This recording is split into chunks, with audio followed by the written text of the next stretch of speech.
You wake up and nothing feels historic. It's Monday, September 10th, 2001. The sky over New York is ordinary. The airports are ordinary. The office towers are filling with people who are thinking about meetings, coffee, deadlines, train delays, lunch plans, and the same annoying emails waiting on their desks. Nobody knows they are living inside the final normal day before the world changes. And that's what makes the story so disturbing, because the next morning will not come out of nowhere. For months, warning lights have been flashing inside the American government. Intelligence reports, foreign chatter, aviation concerns, names floating through agencies, suspicious travel, known extremists slipping through cracks. The 9/11 Commission later said the attacks were a shock, but they should not have come as a surprise. Islamist extremists had already given warnings that they meant to attack Americans in large numbers. That sentence is the part that still haunts the story.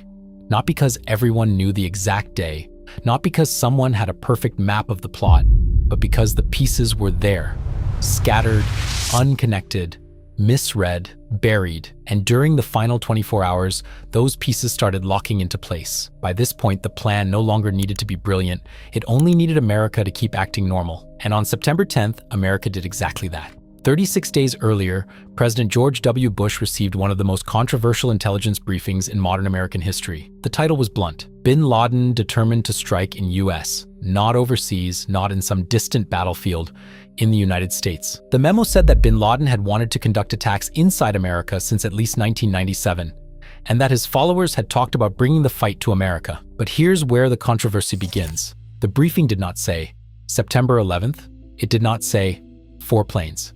It did not say New York, Washington, Pennsylvania. So for some officials, it was a warning without a target.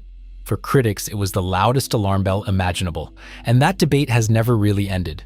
Because when history looks backward, vague warnings suddenly look obvious. But in real time, vague warnings are easy to file away, easy to debate, easy to postpone. The government knew Al-Qaeda was dangerous. The 1993 World Trade Center bombing had already happened. The US embassies in Kenya and Tanzania had already been attacked. The USS Cole had already been hit. America was not blind, it was distracted. And the danger was not waiting in Afghanistan anymore. It was already inside the country. By September 10th, the 19 hijackers were not hiding in caves. They were moving through ordinary America, hotels, rental cars, ATMs, airports, convenience stores. That is one of the most unsettling details of the final day. The operation did not look like a movie villain's master plan from the outside. It looked like paperwork. It looked like boarding passes. It looked like men paying cash, checking bags, walking through terminals, and blending into a country that had no idea what was standing next to it.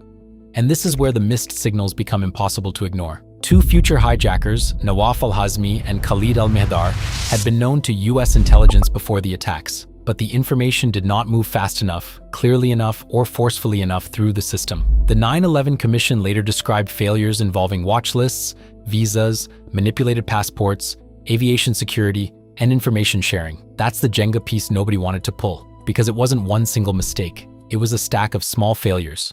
One agency had one piece, another agency had another. Someone noticed something but didn't understand the full picture. Someone understood the risk but couldn't trigger action. Someone sent information too late.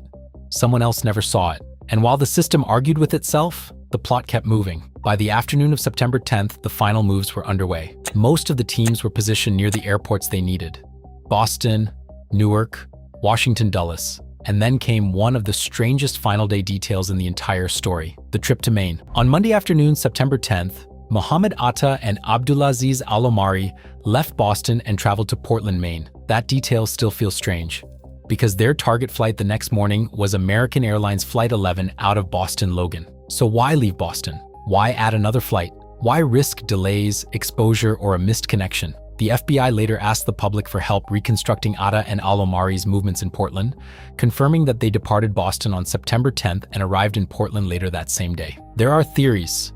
Maybe it was done to stagger the hijackers' entrances into Logan.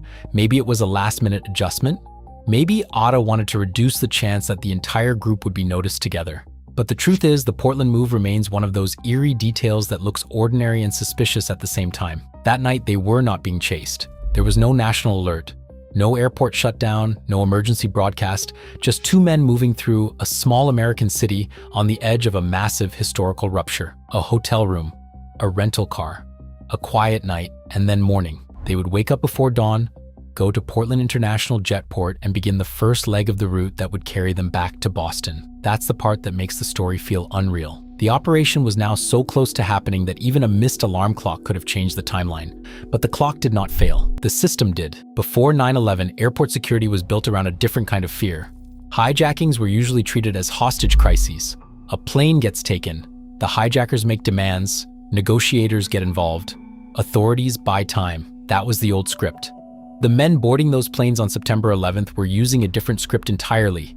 They did not need to smuggle bombs onto planes. They needed access, they needed timing, they needed cockpits that were not hardened, and they needed security systems trained to look for the wrong ending. The 9/11 Commission later found that the hijackers successfully passed through the checkpoint system and exploited weaknesses in aviation security. That is the brutal irony. The airports were not empty.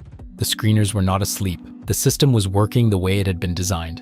And that was the problem. It was designed for yesterday's threat, not tomorrow morning's. On the night of September 10th, nobody at those airports knew they were about to become the front door to the most devastating attack on American soil in modern history. The bags moved, the tickets printed, the planes waited, and by sunrise, the plan no longer needed secrecy. It needed boarding passes. Tuesday, September 11th, 2001. The weather is almost too perfect. Clear skies, calm air, the kind of morning pilots like, the kind of morning passengers barely remember. American Airlines Flight 11 leaves Boston Logan at 7:59 a.m., headed for Los Angeles. United Airlines Flight 175 leaves Boston at 8:14 a.m., also headed for Los Angeles. American Airlines Flight 77 leaves Washington Dulles at 8:20 a.m., headed for Los Angeles. United Airlines Flight 93 leaves Newark at 8:42 a.m., headed for San Francisco after a delay. 4 cross-country flights, long routes, heavy fuel loads, early morning business travelers, families, crew members doing jobs they had done hundreds of times before. At first, nothing looks connected. One flight out of Boston, then another, one out of Washington. One delayed out of Newark, separate terminals, separate crews, separate passengers, separate radar blips moving across the sky. But that separation is an illusion. The plot is now synchronized, and this is where the final 24 hours collapse into minutes. At 8:14, Flight 11 stops responding normally. At almost the same time, Flight 175 is taking off behind it. Controllers are confused, pilots are trying to understand.